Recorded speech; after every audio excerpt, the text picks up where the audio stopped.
intinya kan Amerika dan Israel kan tidak menduga bahwa kekuatan Iran itu jauh lebih hebat dibandingkan yang mereka perkirakan. Dipikir pernyataan Donald Trump tentang pemimpin Iran yang baru, ya, ini yang baru terpilih ini, dia juga nggak bisa nerima. Nah ini yang kemudian buat saya sangat mengherankan. Emangnya Amerika siapa?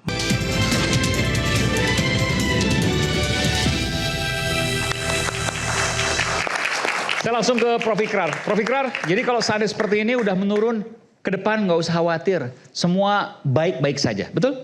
Enggak juga sih.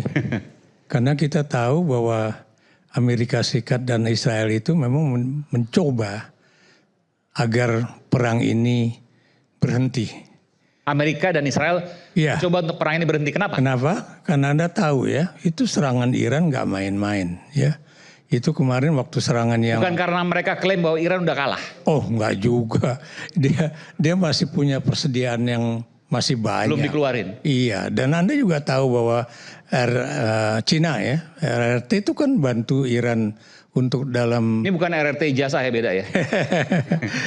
Ini Oke, RRT China ini itu berupaya untuk membantu Iran, bukan cuma di dalam persoalan cyber ya, bagaimana mengacaukan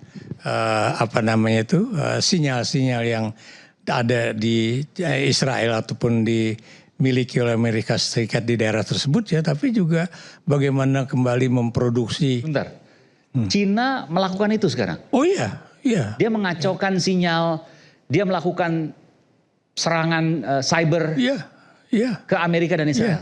Ya, tapi nggak pernah diberitakan itu. Oh, saya baca itu dari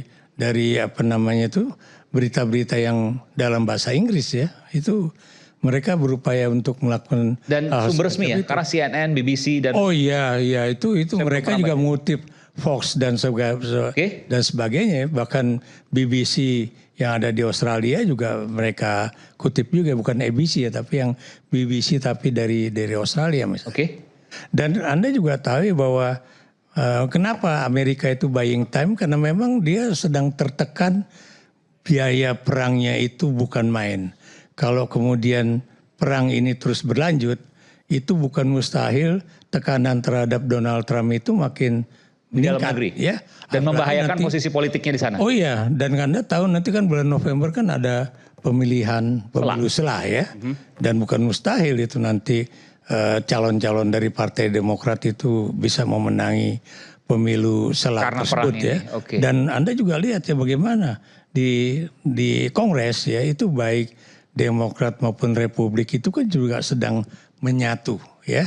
Ada satu tujuan mereka ya, supaya Donald Trump itu jangan terus mengelabui masyarakat di Amerika sana ya. Jadi pertanyaannya, untuk apa kemarin serangan sekitar sepekan itu? Ya, intinya kan Amerika dan Israel kan tidak menduga bahwa kekuatan Iran itu jauh lebih hebat dibandingkan yang mereka perkirakan. Dipikir kecil. Iya, satu misalnya ya, dengan dibunuhnya itu Ayatollah Ali Khamenei ya, ini berarti rakyat Iran akan kemudian bisa take back gitu. Jadi mengambil alih kembali kekuasaan yang selama ini menggulingkan rezim kurang lebih gitu. Betul ya. Jadi itu, dan Anda juga tahu walaupun sebetulnya itu Donald Trump itu sudah diperingatkan oleh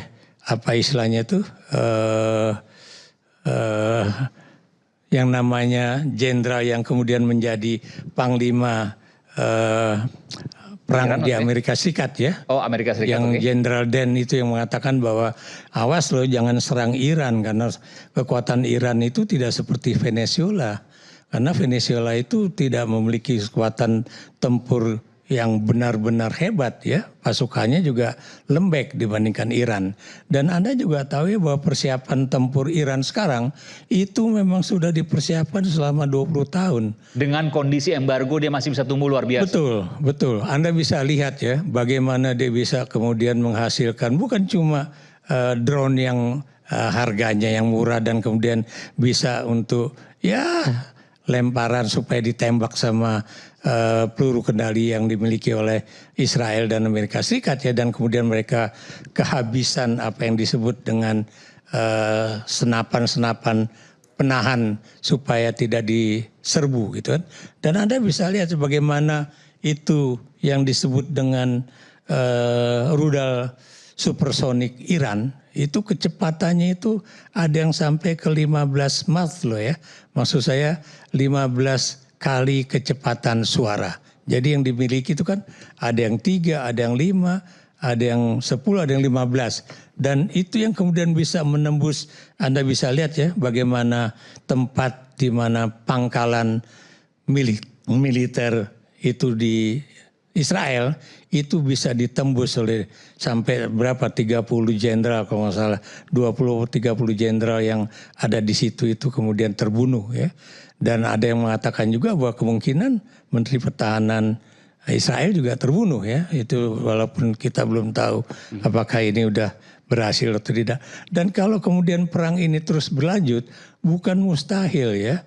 Itu tempat yang disebut bunker untuk Netanyahu itu juga bukan mustahil bisa ditembus dan itu oleh bisa oleh Iran dengan senjata yang bukan nuklir padahal. Oh iya, bukan nuklir ya. Dan Israel kan katanya mengancam bahwa nanti saya akan bisa menggunakan senjata nuklir. Dan Anda tahu kalau senjata nuklir digunakan di daerah tersebut yang mati itu berapa manusia dan dari berapa negara.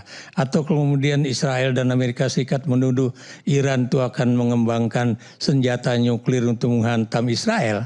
Kalau itu digunakan oleh Iran, Anda tahu yang mati kan bukan cuma orang Israel, tapi ada orang Yordania di situ, ada orang dari Palestina di situ ya. Jadi itu kan perbatasan itu kan deket-deket banget ya.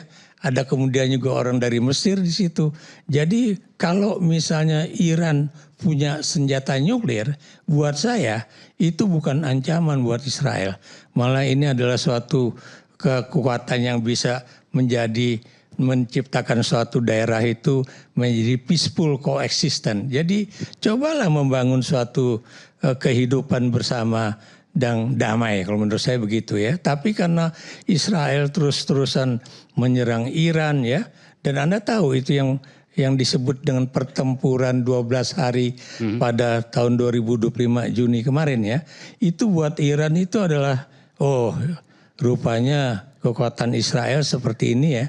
Dia belum tahu rudal-rudal supersonik yang kami miliki dan ternyata itu benar-benar digunakan. Kalau Anda sebutkan tadi buying time itu berarti kan sementara. Oh iya. Tahu mungkin bukan mustahil. Minggu, 3 hari, 4 hari. Saya tidak mengatakan dalam tahun ini ya. Tapi bukan mustahil ya.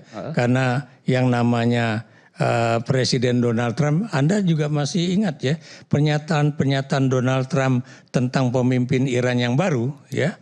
Ini yang baru terpilih ini, dia juga nggak bisa nerima. Nah ini yang kemudian buat saya sangat mengherankan.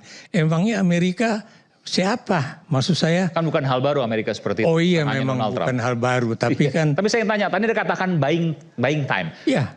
Pengertian buying time itu kan cuma sementara. Kita nggak tahu 3 hari, 4 hari. Paling nggak dia bisa paling tidak Donald Trump dan Netanyahu bisa menyelamatkan diri dari kehancuran yang lebih besar lagi kalau perang terus berlanjut. Ya.